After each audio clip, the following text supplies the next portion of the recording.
Well hello and welcome to biology central.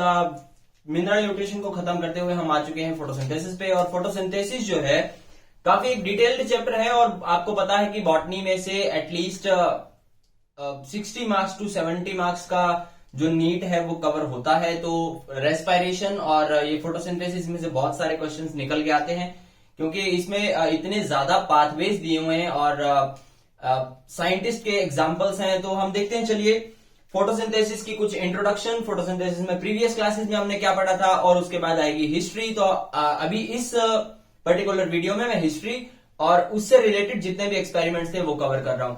तो चलिए शुरू करते हैं। What is photosynthesis? फोटोसिंथेसिस क्या होती है? हम आज के टाइम में जानते हैं कि photo means light and synthesis means formation.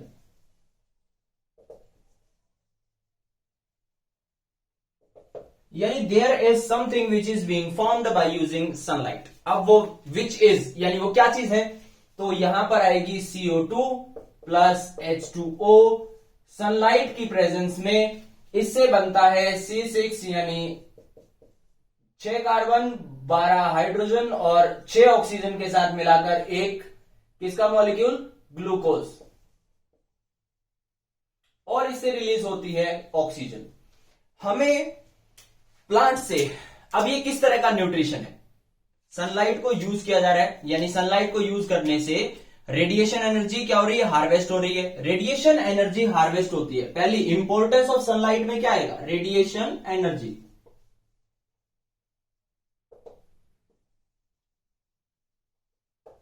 Harvest हो रही रेडिएशन एनर्जी। इसके बाद क्या आता है?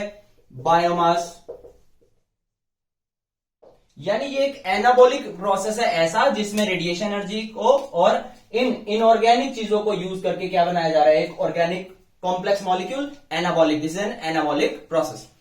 अभी C6H12O6 ये जो है फॉर्मेशन जिसकी होती है, ये रिएक्शन जो है वो क्या नहीं है? बैलेंस्ड नहीं है। यानी एक ग्लूकोज के मॉलिक्यूल के फॉर्मेशन के लिए हमें 6 कार्बन डाइऑक्साइड चाहिए, 6 वाटर के मॉलिक्यूल्स चाहिए होते हैं, जिससे एक ग्लूकोज मॉलिक्यूल बनता है और 6 ऑक्सीजन के मॉलिक्यूल जो है वो रिलीज होते हैं।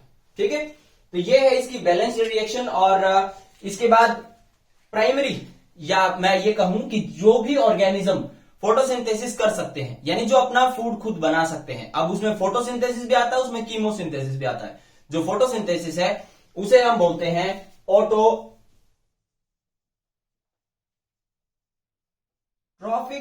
या होलोफाइटिक। ऑटोट्रॉफिक या होलोफाइटिक एंड न्यूट्रिशन। अब इसके बाद ये होता है बिल्कुल प्राइमरी ट्रॉफिक लेवल, उसके बाद सेकेंडरी ट्रॉफिक लेवल जिसमें हर्बीवोर्स आते हैं, फिर कार्निवोर्स, फिर टर्शरी कार्निवोर्स, फिर ओमनिवोर्स। तो इस तरह से ये चीजें ऊपर की तरफ चलती चली जाएंगी। आज के टाइम पे जो हम भी यूज कर रहे हैं फॉसिल फ्यूल्स, पेट्रोलियम है, कोल है, ये सब कहां से आए हैं? ये फोटोसिंथेसिस की ही देन थी। जो पुराने टाइम में सब प्लांट्स जो हैं वो due to tectonic plate movement और कॉन्टिनेंटल ड्रिफ्ट की वजह से नीचे दब गए थे, तो वो आज के टाइम पे निकलते हैं एज फॉसिल फ्यूल्स। अब इसके बाद चलिए शुरू कर रहे हैं हम हिस्ट्री के बारे में। और इससे हिस्ट्री के को पर्टिकुलरली शुरू करने से पहले 2 एक्सपेरिमेंट ऐसे जिसके बारे में आपको बता देता हूं। तो ये दोनों एक्सपेरिमेंट जो हैं, एक पहला एक्सपेरिमेंट था इसमें हाउ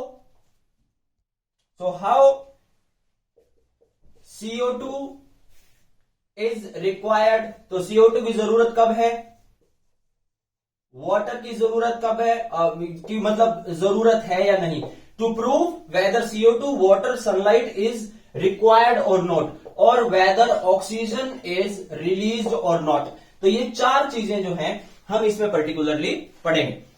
हिस्ट्री के साथ साथ मैं आपको बताता रहूंगा कि कौन कौन सी चीजें किस किस साइंटिस्ट ने की थी। और इस पूरे चैप्टर में एटलीस्ट 30 साइंटिस्ट हैं जिन्होंने अपना अपना कंट्रीब्यूशन दिया है। वो फ्रॉम 1727 जो जोसेफ प्रेस्ले थे वहां से शुरू करते हुए और बिल्कुल लास्ट में हैच एंड स्लैक मेथड के बाद भी एक साइंटिस्ट आते हैं, तो वहां तक। इसमें से इंपॉर्टेंट हमारे पास 11 साइंटिस्ट हैं। तो उन्होंने जो जो भी मेजर कॉन्ट्रीब्यूशन दिए थे वो हम इस वीडियो में डिस्कस कर लेंगे। सबसे पहले कार्बन डाइऑक्साइड। कार्बन डाइऑक्साइड को कैसे देखा गया था कि इसकी जरूरत पड़ती है? इसे बोलते हैं मोल्स हाफ लीफ एक्सपेरिमेंट।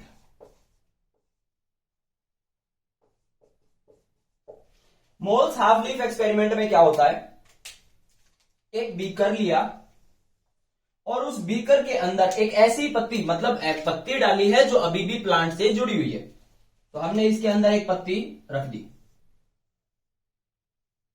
ठीक है, और ये अभी भी कहां है, प्लांट से जुड़ी हुई है। फिर इसके बाद हम डालते हैं इसमें एक कॉटन, और वो कॉटन जो है सोक्ड है किस चीज से, KOH से। This is having KOH। Half leaf experiment इसको इसलिए बोल रहे हैं क्योंकि हम आधी ही पत्ती को कॉटन से कवर कर रहे हैं, बाकी आधी जो है अभी भी फ्री है। इसके बाद हमने इसको रख दिया सन में, सनलाइट इसके ऊपर पड़ रही है, और ये जो एक्सपेरिमेंट है इससे ये पता चल जाता है कि कार्बन डाइऑक्साइड जरूरी है या नहीं, क्योंकि कार्बन डाइऑक्साइड को फिक्स कर सकता है कौन, KOH। अब ये जो कॉटन है यहां पे कार्बन डाइऑक्साइड नहीं बचे, क्योंकि इसने इसको KOH ने कार्बन डाइऑक्साइड को फिक्स कर दिया। इस पत्ती को हम निकाल लेते हैं बाहर। बाहर निकालने के बाद जैसे ही हम इसको थोड़ा थोड़ा सा डैमेज करते हैं पत्ती को, और फिर उसके बाद इस पे डालते हैं आयोडीन।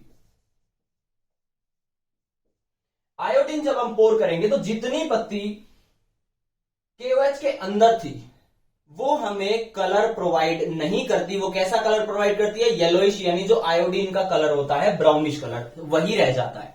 बट जो ये पत्ती आउटसाइड KOH थी, ये हमें कलर कैसा प्रोवाइड करती है, ब्लू।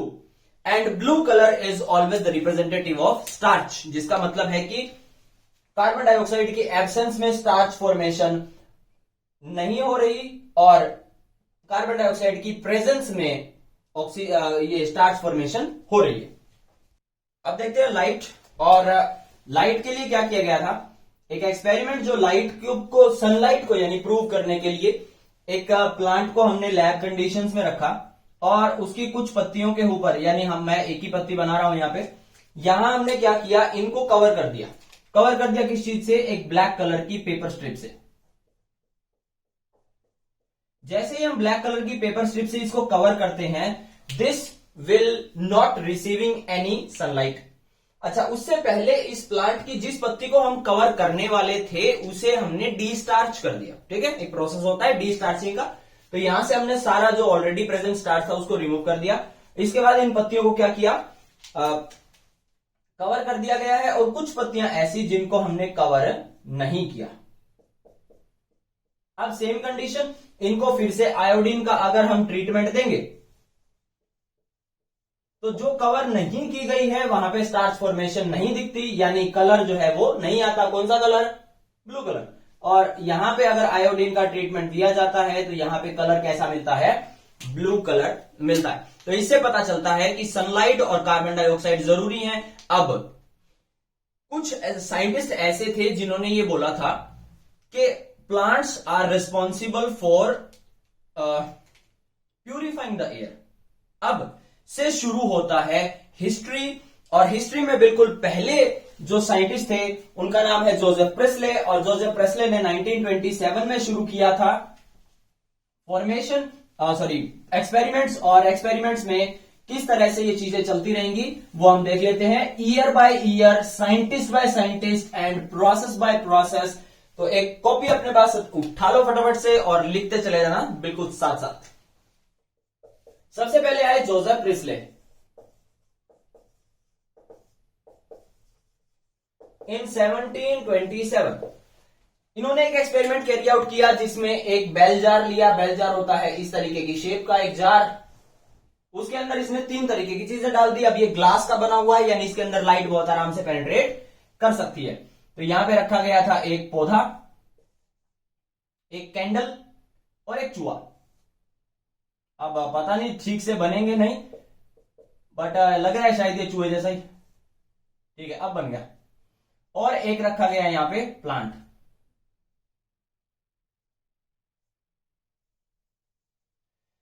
सनलाइट में जब इसे रखा जाता है, मतलब अंधेरे में जब इसे रखा जाता है, तो उस कंडीशन में क्या होता है, उस कंडीशन में थोड़े से टाइम के बाद, 1 दिन 2 दिन के बाद या कुछ घंटों के बाद ही, डिपेंडिंग अपॉन कि कितनी बड़ी कैंडल है या कितना बड़ा चूहा है, ये क्या होता है, मर जाते हैं। ये the mouse died and candle exhaust, candle बुझ गई और चूहा मारा गया। तो सबसे पहले तो एक बात बताऊं, पुराने टाइम में चूहे मारने का बड़ा रिवाज था। जितने भी साइंटिस्ट थे ना, पकड़ पकड़ चूहों को बिल्कुल ऐसे कहीं कहीं बंद करके उनको ठोकते रहते थे। उसके बाद दूसरा बेल जार, अब यहां पे रख दिया गया है इसको सनलाइट में, ठीक है। सनलाइट में एसी प्लांट, एक और चूहा,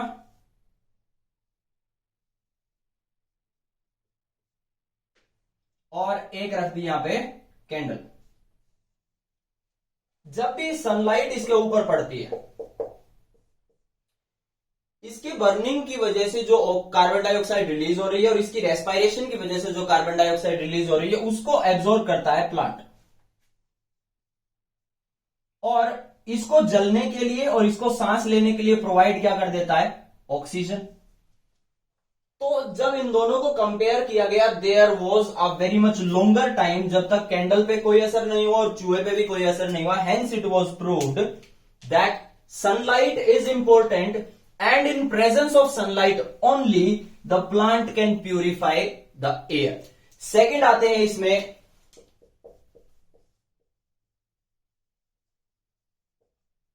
von Mayer, and von Mayer ने 1770 में एक एक्सपेरिमेंट कैरी आउट किया था, और कहना उनका यह था कि लाइट जो है, सॉरी ये एक छोटी सी मिस्टेक है मुझे लग रहा है। तो सेकंड पर्सन जो थे वो थे इंगेनहाउस,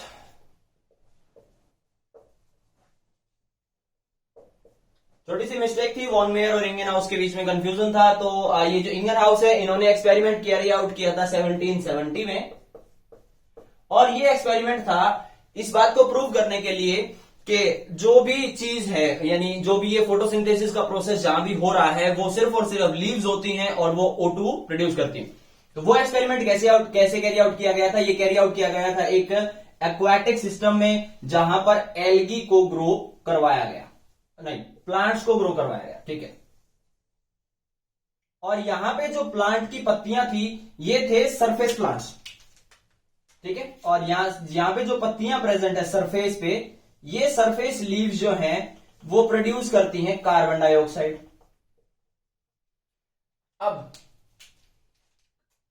जो ऑक्सीजन प्रोड्यूस हो रही है, इसके अंदर कुछ एरोबिक बैक्टीरिया है, इस एक्वाटिक सिस्टम में कुछ एरोबिक बैक्टीरिया प्रेजेंट है। ये एरोबिक बैक्टीरिया जाते हैं और ग्रो करते हैं इन पत्तियों के नीचे, यहां पे इन जगहों पे, ठीक है। अगर आप ध्यान से देख पा रहे होंगे, या फिर से मैं बना देता हूं आपके लिए, ये एक लीफ है, और इस लीफ के अंदर क्या प्रोड्यूस होता है, ऑक्सीजन प्रोड्यूस होती है। जो इसके नीचे ये बैक्टीरिया प्रेजेंट हैं, वो यहां पर मिलते हैं हमें, और कुछ बबल्स के अंदर मिलते हैं। ये बबल्स जो हैं ये प्रोड्यूस हो रहे हैं इनसाइड द वाटर, और जो एरोबिक बैक्टीरिया वो यहां प्रोड्यूस हो रहे हैं। ये काम किया था किसने, इंगेनहाउस ने। और बाद में जब इन बबल्स को केमिकली टेस्ट किया गया, they were found to be having oxygen, यानी इन्होंने ये फाइनल कर दिया था कि ऑक्सीजन जो है वो प्रोड्यूस होती है। इसके बाद आते हैं, यस, अब वो तीसरा बंदा था जिसका नाम था वॉन मेयर। इसके बाद 1845 तक जो भी साइंटिस्ट थे, उनका कोई ज्यादा रोल था नहीं। तो इन्होंने प्रूव किया था कि लाइट एनर्जी जो है वो किस में चेंज होती है, वो होती है चेंज केमिकल एनर्जी में। तो ये किसने दिया था, वॉन मेयर ने। इसके बाद चौथा आता है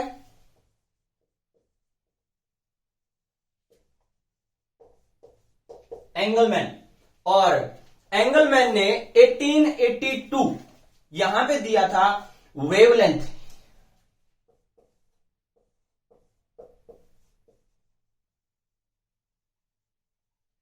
इन्होंने क्या दिया, वेवलेंथ। वेवलेंथ का मतलब यह है कि जो भी पार रेडिएशंस होती है, यानी फोटोसिंथेटिकली एक्टिव रेडिएशंस, इन सबको डिफाइन किसने किया था, एंगलमैन ने डिफाइन किया था। किस तरह से, एक प्रिज्म है, बहुत बड़ा सा प्रिज्म था, इस प्रिज्म के अंदर से जो भी सनलाइट आती है वो 7 कलर्स में ब्रेक डाउन हो रही थी, और इसके अंदर से जो भी वेवलेंथ थी, यानी अब ये कलर किसमें, V I V G Y O and R, ठीक है। अब फिजिक्स मेरे को ज्यादा लंबी चौड़ी सी आती नहीं है तो चल जाएगा काम, बट जो ये ब्लू कलर है, ब्लू कलर वेवलेंथ और रेड कलर वेवलेंथ, इसका होता है अराउंड 400 और इसकी होती है अराउंड 700। ये जो दो वेवलेंथ है इनके बारे में एंगलमैन ने बताया था कि वेवलेंथ जो फोटोसिंथेटिकली एक्टिव रेडिएशंस है फ्रॉम कंप्लीट विजिबल लाइट, उसमें से ये दो होती है, ठीक है। इसके बाद एक बंदा आएगा जिसका नाम है जूलियन वॉन शैश।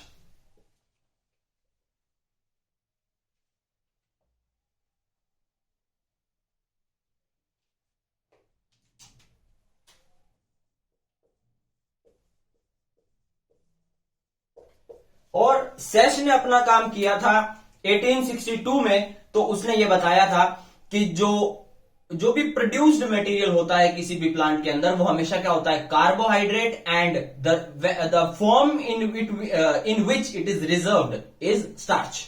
तो ये 1862 reserved material is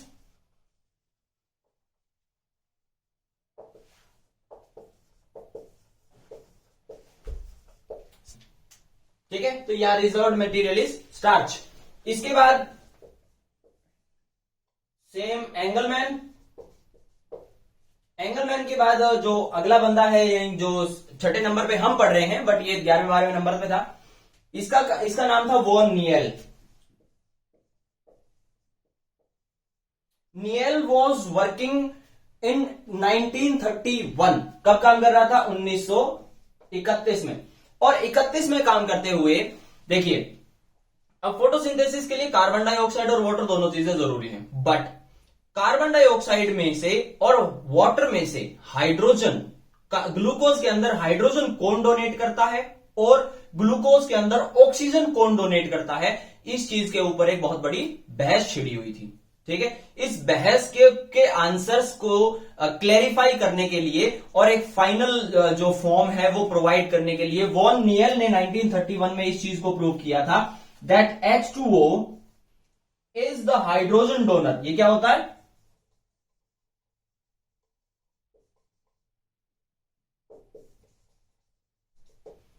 H2O hydrogen donor होता है इनटू फोटोसिंथेटिक ऑर्गेनिज्म, और H2S यानी हाइड्रोजन सल्फाइड, ये होता है हाइड्रोजन डोनर इन कीमोसिंथेटिक ऑर्गेनिज्म। इसके अलावा इसने बताया था कि कार्बन डाइऑक्साइड जो है वो एज इट इज किस में यूज हो जाता है, ग्लूकोज में यूज हो जाता है। तो जो भी ऑक्सीजन बाहर निकलती है प्लांट से वो कौन सी होती है, वो वाटर की ऑक्सीजन होती है, ठीक है। इसके बाद एक बंदा आता है 7वें नंबर पे, रॉबर्ट हिल। और हिल साहब काम कर रहे थे हमारे 1937 में। 1937 में इन्होंने काम करते हुए ये चीज बताई कि ऑक्सीजन जो है वो सनलाइट अगर प्रेजेंट है तो रिलीज हो सकती है, बट अगर कार्बन डाइऑक्साइड या वाटर में से सिर्फ वाटर ही प्रेजेंट है तो भी रिलीज हो सकती है क्या, ऑक्सीजन। यानी इसके ऊपर जो भी कंफ्यूजन अब तक भी बची हुई थी कि कौन जो है वो कौन सी ऑक्सीजन प्लांट जो है वो बाहर निकालते हैं, यानी O2 की फॉर्म में, जो हम as a breathing gas inhale करते हैं, तो ये चीज जो है वो फाइनल कर दी थी रॉबर्ट हिल ने। और इसका एक एक्सपेरिमेंट आता है हिल एक्सपेरिमेंट, और इसने जो भी फाइनल इक्वेशन दी थी that was 4Fe3 positive plus H2O, और ये रिएक्शन जो है प्रोडक्ट देती है 4Fe2 positive plus there was a final O2 plus H positive, ठीक है। तो ये रिएक्शन जो है वो फाइनली इसकी एक्सप्लेनेशन के लिए रॉबर्ट हिल ने दी थी 1937। इसके बाद आते हैं अब जो है जितने भी अब तक जो हम पढ़ रहे थे ये सारी थी हिस्ट्री। अब जो आगे के साइंटिस्ट आएंगे, ये साइंटिस्ट बड़े बड़े यानी पूरे के पूरे पाथवे दिए हैं, तो पाथवे तो है हम अलग अलग से आराम से पढ़ते रहेंगे। इसके बाद आता है Melvin kelvin, and Melvin kelvin was working in 1954। ठीक है, तो मेल्विन केल्विन जो है 1954 में काम कर रहा था। और जानते हैं आप मेल्विन केल्विन ने क्या किया था? मेल्विन केल्विन के नाम के पीछे, मतलब नाम के अकॉर्डिंग ही केल्विन साइकिल दिया गया है। क्या होती है Calvin cycle? Carbon dioxide assimilation, यानी कार्बन डाइऑक्साइड को यूज करके ग्लूकोज की फॉर्मेशन कौन सी साइकिल से होती है? It is Calvin cycle. और कौन सी एल्गी को यूज किया था इसने यूज किया था क्लोरेला को, और इसको नोबेल प्राइज मिला था इन 1961। ठीक है, इसके बाद आता है एक और बंदा, आते जा रहे हैं कंटिन्यूअसली। इसके बाद ये था हिल एंड बेंडल, नहीं लिखा जा रहा, हिल and Bendal. Hill and Bendal ने क्या किया? 1960 में हिल एंड बेंडल ने दी थी जी स्कीम। किसने दिया था? हिल एंड बेंडल। इसके बाद एक और आता है, चलिए 11 है तो हम अभी तो 10वें पे आए हैं, एक और बचता है। तो 10th जो है वो है पीटर मिशेल।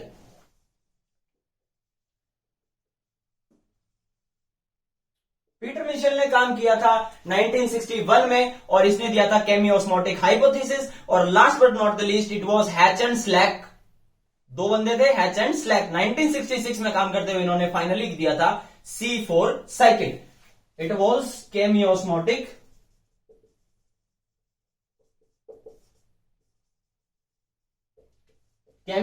Hypothesis in 1961। ठीक है, लास्ट इसमें कौन है, किधर जगह? It is 11th। लास्ट इसमें है hatch and slack. Hatch and slack को हम दूसरा भी बोलते हैं, it is C4 carbon fixation. और जो C4 प्लांट्स के अंदर होता है, या उन प्लांट्स को हम बोलते हैं कैम प्लांट्स। तो इट इज 1966 C4 पाथवे। इसी के साथ आपकी history of photosynthesis in higher plants और उसकी डिस्कवरी, प्लस उसमें जो जो छोटे छोटे एक्सपेरिमेंट्स दिए हुए हैं वो सारे कंप्लीट हो जाते हैं। इतना ही इंपॉर्टेंट है आप लोगों के लिए। इसमें से अगली बार से, मतलब नेक्स्ट वीडियो में हम फटाफट से पढ़ लेंगे कि जो भी एक्सपेरिमेंट, देखिए हिस्ट्री के एक्सपेरिमेंट खत्म हो चुके हैं। हम अब सिस्टमैटिक वाइज, यानी कार्बन डाइऑक्साइड के बारे में, ऑक्सीजन के बारे में, अपटेक कैसे होती है वो चीज हम पढ़ चुके हैं। ब्रेकडाउन कैसे होता है, स्ट्रक्चर्स क्या है, pH1 क्या होता है, pH2 क्या होता है, LHC लाइट हार्वेस्टिंग कॉम्प्लेक्स क्या होता है, क्लोरोफिल कौन कौन से होते हैं, ये सब पढ़ेंगे। फटाफट से सब्सक्राइब कर दो और लाइक एंड कमेंट तो जरूर करके जाना। घुमा दिया होगा फोन, पोर्ट्रेट में कर लिया हो तो जो एक नीचे दिखाई दे रहा है बटन जिसपे लिखा हुआ सब्सक्राइब, उसको फटाफट से मारो हथौड़ा, उसको तोड़ डालो। Thank you so much everyone, have a nice day.